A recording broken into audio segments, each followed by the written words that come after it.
पश्चिम बंगालमधनं जवळपास काहीतरी 27 लाख मतं ही काढली गेली काय.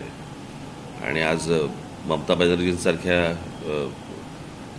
माजी मुख्यमंत्र्याचं त्यांचा पराभव होतो हे काही साधी सरळ गोष्ट नाही. इतकी मोठी सरकारी यंत्रणा लावायची, हे जे चाललंय राजकारण आत्ता देशामध्ये हे काही खूप घाणेरडं आणि खूप भयानक चालू आहे.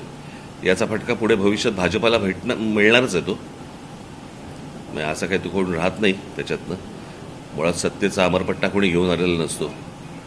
फक्त प्रश्न असा आहे की आपण करत असलेली कृती हा भविष्यातला पायंडा आपण काय पाडतो आहोत याचं भान मला असं वाटतं राजकीय पक्षांना जर समजा नसेल, राजकीय नेत्यांना नसेल, तर मला भविष्यातल्या पुढच्या पिढ्यांची चिंता मला जास्ती वाटते. राजकारण काय येतं जातं वगैरे सगळ्या गोष्टी असतात, पण शेवटी आपण कुठे नेणार आहोत महाराष्ट्र, कुठे नेणार आहोत देश, कुठे नेणार आहोत आपण राजकारण.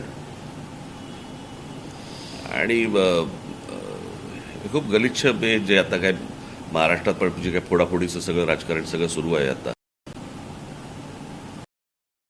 उमदं राजकारण नव्हे, हे चांगलं राजकारण नव्हे. उद्या सत्ता गेल्यावरती या अशाच प्रकारच्या गोष्टींचा भारतीय जनता पक्षालाही त्रास होईल. त्यावेळेला काय कराल आपण, काय करतोय, कुठपर्यंत जातोय, कुठपर्यंत जायचं, याला काय मर्यादा आहेत की नाही या गोष्टींना.